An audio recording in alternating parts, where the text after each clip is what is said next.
Good evening বন্ধুরা। তো আমি আবার তোমাদের সাথে শেয়ার করতে চলে এসেছি অষ্টমী পুজোর দিন আমি কি করেছিলাম। তারপরে তো ঠাকুরকে ভোগ নিবেদন করা হয়ে গিয়েছিল, ঘরে এসে আবার নিজের ঘরের ঠাকুরকে পুজো দিলাম, তারপরে মেয়েকে খাওয়ালাম ভোগ প্রসাদ।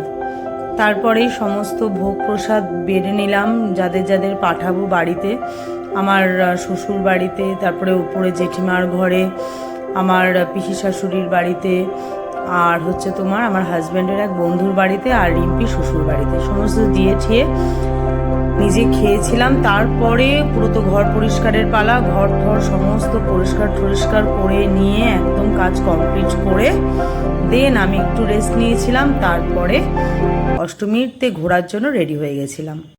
হ্যালো বন্ধুরা, গুড ইভিনিং সবাইকে।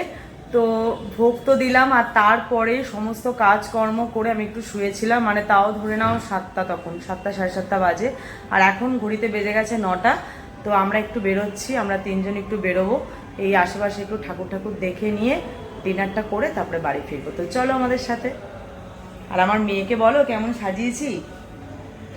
ওর যে এই ড্রেসটা পরবে না, ও জিন্স পরবে। এখন অষ্টমীর দিন কে জিন্স পরে রে, ফ্রক পর, সুন্দর লাগবে।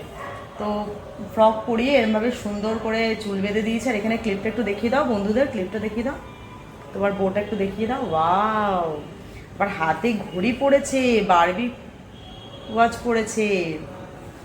তো চলো আমাদের সাথে। তাড়াতাড়ি পর।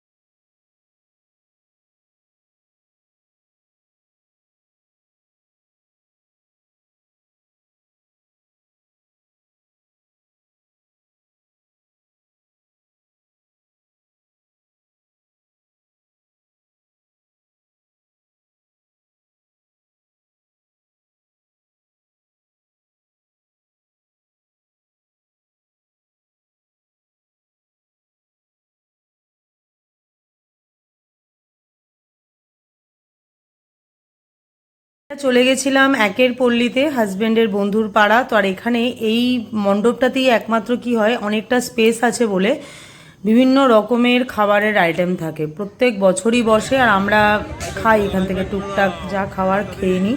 সেই তো দেখা হয়ে গেছে বন্ধুর সাথে, আর বন্ধুর মানে দাদার ছেলে আছে, তো ছেলে তো আমার মেয়ের থেকে প্রায় 3 বছরের ছোট।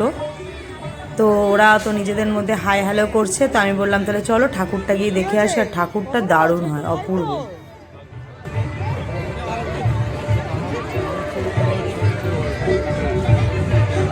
ভালো আছো?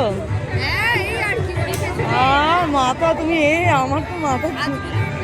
তো এই দেখো ঠাকুরটা এত সুন্দর না, মনে হয় যেন দেখতেই থাকি। আর মণ্ডপটাও এত সুন্দর করে এরা, প্রত্যেক বছর কিছু না কিছু পজিশন পায় এরা।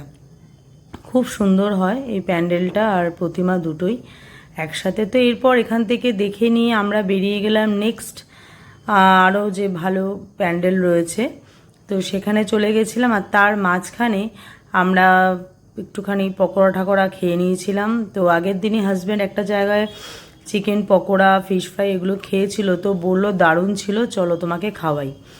তো এরপর আরেকটা মণ্ডপে আমরা ঢুকে গেছি, আর সেখানেও প্রতিমাও এতটাই সুন্দর ছিল, মানে এবারে যেন মানে যে কটা দুর্গা ঠাকুরের মুখ দেখলাম প্রত্যেকটা যেন যেন মনে হচ্ছে মানে একদম মায়ের মতন, আর মানে যেন অপরূপ সুন্দর। এমনিতেই দুর্গা ঠাকুরকে আমরা কখনোই খারাপ বলতে পারি না, তাই না, ভালোই লাগে। তো যাই হোক, এরপর আমরা চলে গেলাম খেতে। এই যে মণ্ডপটা দেখছো, এটা আমাদের আমার শ্বশুরবাড়ির ঠিক পাশের পাড়াতেই।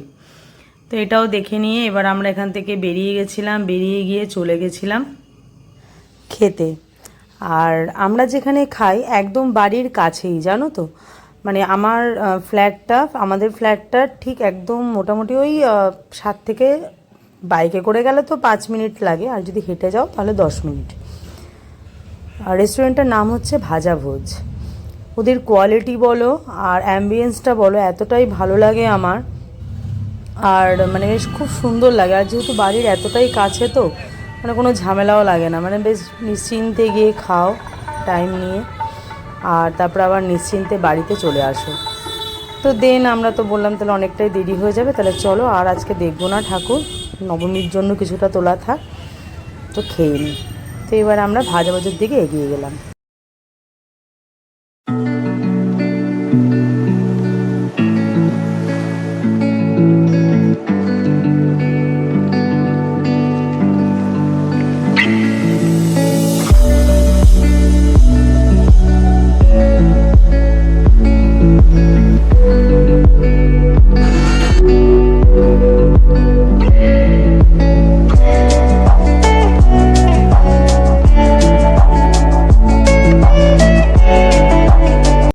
ডিনারে অর্ডার করেছিলাম বাটার নান আর সেজওয়ান চিকেন, আর তিনজনে মিলে একদম দারুণ খেলাম। পেটটা অনেকটাই আগে থেকেই ভরা ছিল, তার জন্য সামান্য খাবারই অর্ডার করেছিলাম। তো এখানেই আমার ভিডিওটা শেষ করলাম।